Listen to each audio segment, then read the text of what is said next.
The 1st of August, Rabbi Furst, Mishnah Berurah.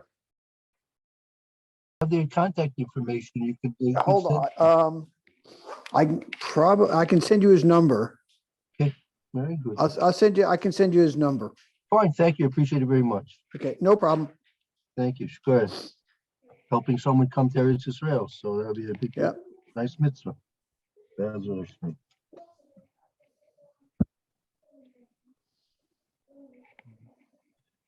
Okay, let's see. All right, we'll start the second shir again. We're learning Hilchos Tisha B'Av, Siman Tov Kuf Nun Aleph,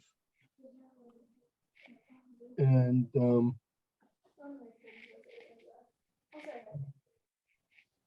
let's move this. Dollars, mitzvah. Okay, I think.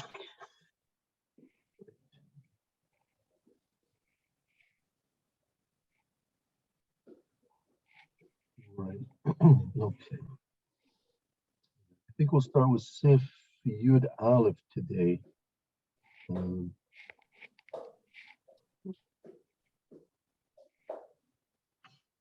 there are a lot of halachas here, so might skip around a bit.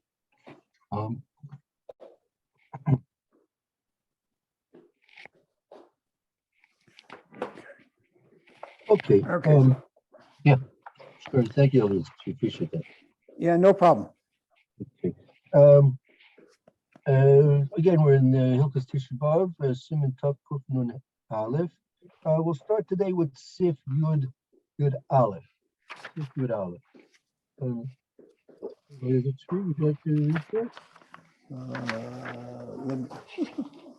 Let me find it for Sif Yud Aleph. Okay. Kol mish ochel basar b'makom shnogim bo iser. Anybody who eats meat in a place where the minhag is to not eat meat. Poets gather who v'yishkenu nachash.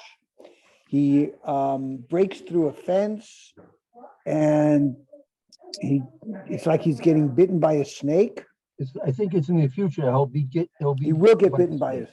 Right. That's based on. I think it's a pasuk in Mishlei. Parents gather neshchuba nachash. A person thinks he's smart. He's going to break through a fence, and usually we're talking a fence, a gather, meaning usually made of stones. And the snakes were very happy to find these holes in the walls, and they make their homes in the holes in the walls. So therefore, if a person's going to start breaking it down, it's going to get the snakes upset, and it's liable he's going to get bit by a snake. So Chazal, Shlomo Melech applies that to someone who's going to interfere with the customs of the Jewish people. He's also in for a rough time. Okay, let's see let's see. There's a parenthesis here, and they remark mutter the shtos. Kol shecher, filo shel davash shekorin mid. Right, person can drink any kind of beer. Beer is completely mutter, even if it's made of davash. Okay. Mishnah Brewer, no Mishnah Brewer is here, huh? Okay, I guess it's self-explanatory. Let's go to Yud Beis, Sif Yud Beis. Eliezer, I muted you. You have to unmute. You can read then, Lou, if you muted me. Oh, sorry, there was a lot of noise coming through and I couldn't hear. Yep. Okay, Tispor Shavu Zu, a haircut during that week, Echad Roshav, Echad Kol, Sar Shabo Asar. Whether it's his head or all of his hair, Yeah, right. What is he coming to? Or Kol Sar Shabo. Whether you're going to do the head itself or any any hair of it, meaning it's not just, you might think maybe it's just if you do a complete haircut, but Oh, apparently. okay, even a trim would be, I got you, Yeah, okay, right, apparently, like, yeah, that's a trim, right? okay. Tisporus v'chulu, echad ish, echad isha, shavin iser. Both men and women are equal in this iser. Be'efsher sheyesh leheter be'isha, legalech vibui sar de stadin. Right, that's the, like, that's the, what do they call it, this, like, the temples, the hair by the temples that by men, it's like sideburns. So Uh-huh. sometimes it might show, on the women it might show, so therefore for tznius, it's possible if that hair is getting long, and it needs to be cut, because it's a difficulty with the tznius to cover it, so it's a possibility to cut it under those circumstances for a woman. Okay. Okay. Yud Gimel uvizaken called shemakevet es ha'achila mutter. And if your beard, anything that inhibits your eating, your ability to eat, is mutter to cut. And the Mishnah Berurah says, "Hainu the hasafa," that this is the mustache. Okay. So that's something which is permissible if it's going to interfere with the food, right? With the eating. Asur legedulin lasaper leketanim ulakabes kesusam b'shabbos shechal tisha b'av lios b'socho. It is also, so it's also for an adult to take a child to the barber or to wash his clothes, the child's clothes, during the week that Tisha B'av falls. Right. Let's see the remote. Mihu bigadim she malafafin bahem hakatanim legamri shemotziin bahem rea umashtinin bahem hine vadai misra shari v'filu b'bigdei se'ar hakatanim noagim lahakel. I guess for young children, who mess up their clothing. In essence, we're talking about diapers. Diapers. Those were the days you might remember when they had cloth diapers, right? Right. So they get completely dirty with the excrement and urine. So that's definitely permissible to wash those, right? And Okay. and also I feel a big day katanim, no yilahakil. Even the clothes of other children, and even children who are not in diapers, the diapers definitely you can clean. But even the clothes of other children, because children by nature, they get their clothes pretty dirty, eating and playing and all kinds of things like that. And so those clothes, if they run out of clothes, so you can wash those clothes. So up to what age would that include? I have written my Mishnah from Rav Steinberg Zechariah Brota told us that's the general from 2 to 3 years old. Okay. By the time a child's 3 years old, they're usually they're pretty in control of. They still like to have food fights, but in general they're not in general sloppy. Okay. Mishnah Berurah Yudalid. Yeah. Lasaper katanim, to take the children to the barber. To katanim nami shaykh bahem chinuch, because children also need chinuch to learn the rules. Imishum avelas o mishum agmas nafesh, whether they have to learn the din of avelas or just the din of the inui nefesh that has to happen. That's a little bit difficult. What's the difference between avelas and agmas nefesh? What's the difference between these two things? If Avelis is mourning, right? Mourning. So why? So you have to, again, this is chinuch. He's trying to explain, educate the child, right? So you're explaining Right. to him why he can't have a haircut, right? So we have to say that it's we're in mourning. Point to we're in mourning. Okay. The Agus Nefesh, what is Agus Nefesh? Simply just simply to be bothered. He's bothered by having his long hair. I mean, Okay, guys. like, this applies to all the other things as well. Maybe not taking showers and just in terms of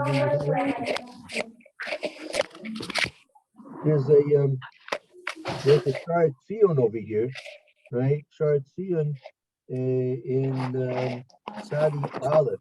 You have the Shard Tzion Sadi Aleph there?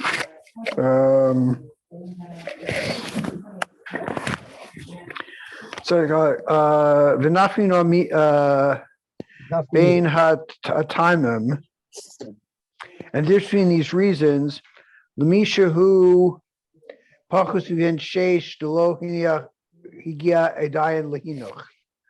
Okay, umishum agmas nefesh aser. I am the prima godim b'chai adam. There's somebody who's less than 6 who has not reached the age of chinuch yet, but because of agmas nefesh, it would still be also to give him a haircut. What does that mean, advas nefesh? Suffering. Yeah, suffering. So that's a question. I mean, what not having a haircut, it's suffering. I mean, you give him our minhag is not to give haircuts before from Yud Zayin Thomas. So you give him a haircut. You gave him a haircut 2 weeks ago. So now he has agmas nefesh not having a haircut. I don't know. You're saying the child needs to suffer? That also is a difficult thing to try and understand. What do you gain by having a child suffer? If I'm not mistaken, we'll see on Tisha B'Av itself, children, obviously, they're not going to fast. Children are forbidden to fast on Tisha B'Av. But if I'm not mistaken, we do educate them, we mechanech them not to wear leather shoes, right? And that also is a concept of, to a certain extent, of agros nefesh, right? So there's such a thing of educating the child in being distressed, to be troubled over his physical situation. It's not exactly clear to me what this criteria is of agros nefesh. How that relates to children. I mean, I'm not even sure how it relates to adults so much. I mean, mourning, okay, we can understand your mourning. We're veiling, so we don't wash our clothes, we don't wash our bodies, we're not listening to music, we're not going to chasanas. So agros nefesh, where does that fit in? Where does it fit into the whole constellation of halachas here in Hilchos of Tisha B'Av? I'd just like to know, I'm going to try and look it up now,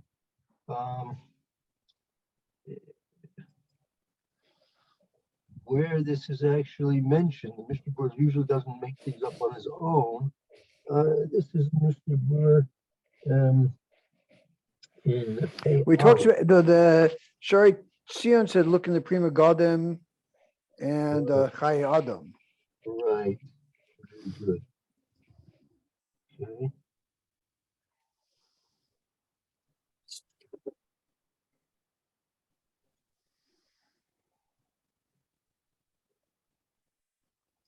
Let me see here.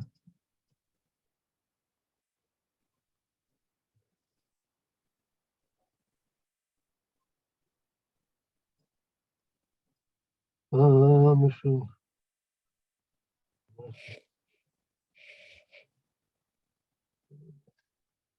Okay, the tour doesn't mention anything about agros nefesh, for Tisha B'Av at least.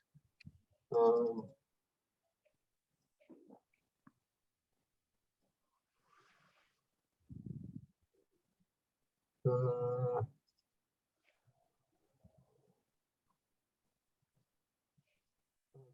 Nefesh.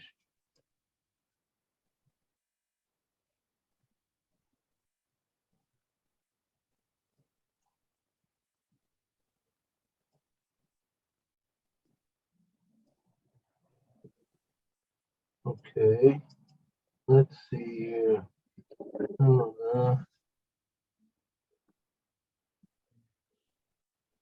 Derek Chaim.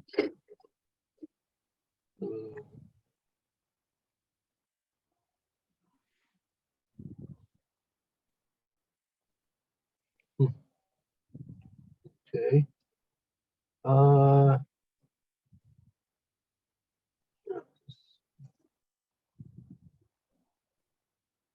Nefesh Usher. Prima Gooden. I'd love to see about that.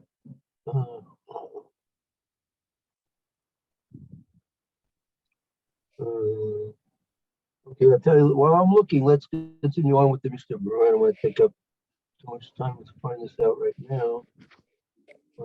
Okay.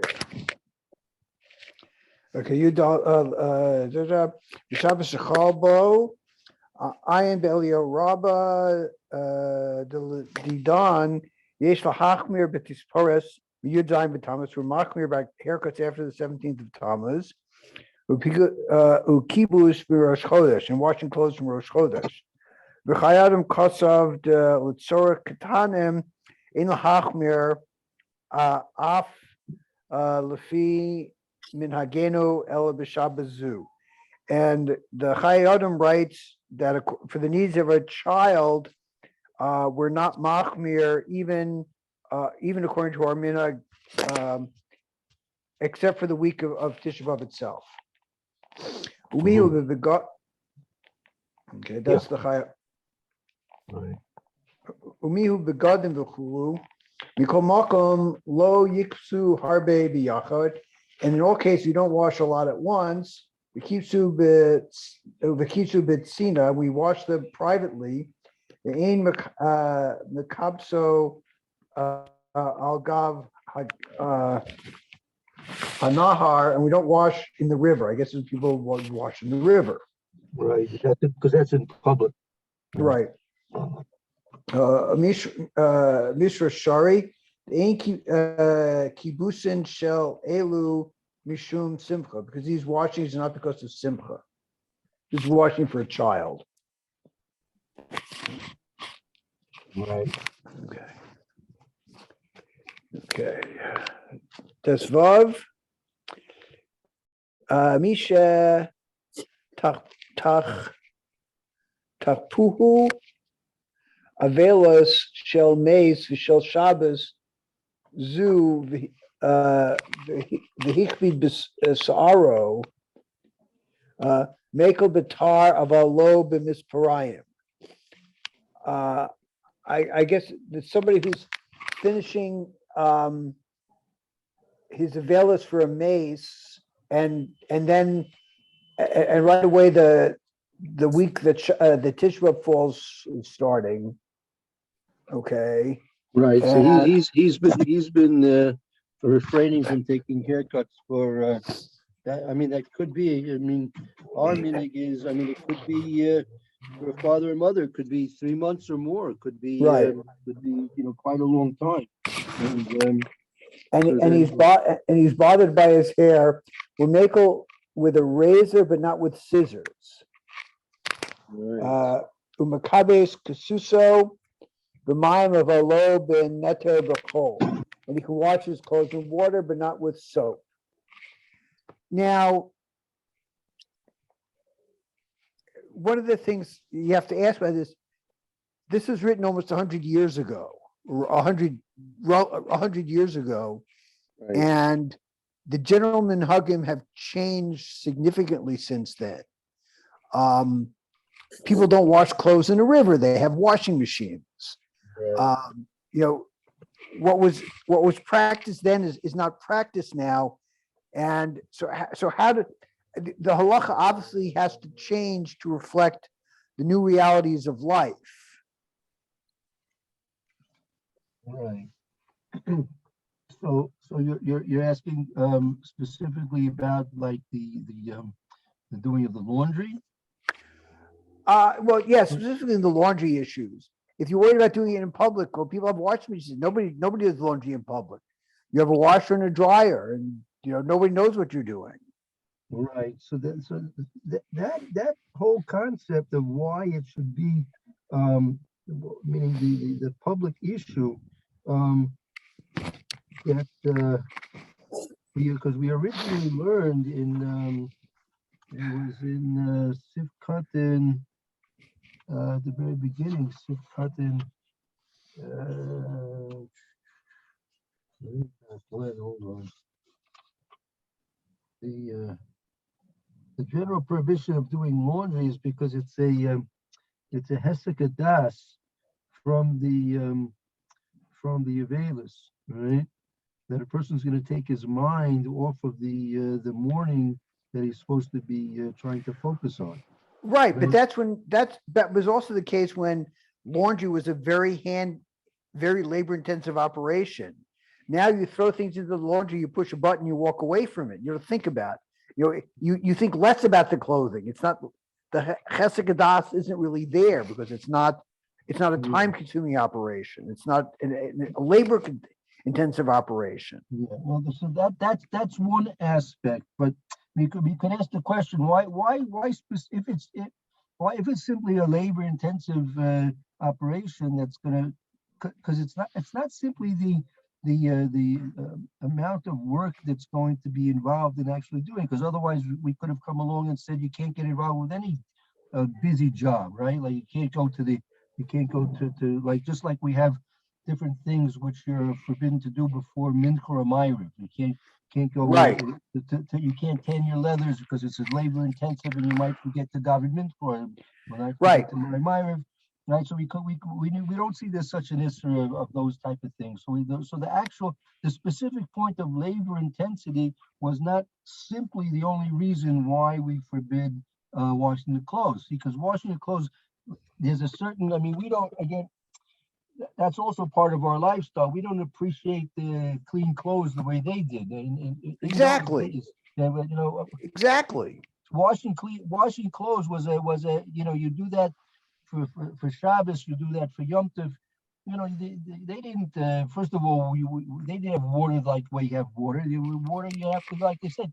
So that was a happy occasion. It was not only labor intensive, but it also was a joyous occasion to get your clothes washed. Right. So And now, that was special. now Oh. you just do. Now it's it's not to the same extent. Right. So in general, these kind of things, as you said, I mean, the situation in our lifestyles may have changed, and so some of the reasons may not be applicable. So we're not necessarily going to go do away with the minhagim that we've established based on the original situations of life and the lifestyles that they had lived at the time. But nevertheless, there can be, therefore, in certain circumstances, you might have more leniencies. Meaning, if the reasons don't apply to the fullest extent as they used to, so certainly sometimes you might be more lenient in certain cases for us than maybe in earlier times. But the general prohibition where we can't. That's a general rule based in. Unless it's greater in number, and Chachma can't undo something which are earlier based in had done. Meaning these are things which are But developed. these are minhagim we've taken on. They're not halacha. Right. Well, It's not halacha, and there should be much easier. It's just minna that people took on. It's not a halacha issue. It's not a halachic issue. But it's based on the Gemara though. Since these again the timing, meaning again in terms of basa v'yayin, even according to the Gemara itself, it's only the Erev Tisha B'Av itself which is also mikra din, but the minhag was also a minhag at the time of the Gemara, right? So the things which developed as a minhag from the time of the Gemara, it's hard to retract those things. That those things we can't retract on our own unless there's a base thing which is greater than the one that established the original custom or prohibition, it's an actual prohibition. Right? So, I mean, you see that things have changed to some extent because the way we dress for Shabbos is different than the way we did. But okay, well, anyway, we've got our time. We'll continue this tomorrow. All right. All right, everyone, have a good day. Thank you. Be well. Thank you, Rabbi. Okay, thank you. Be well. Hallelujah.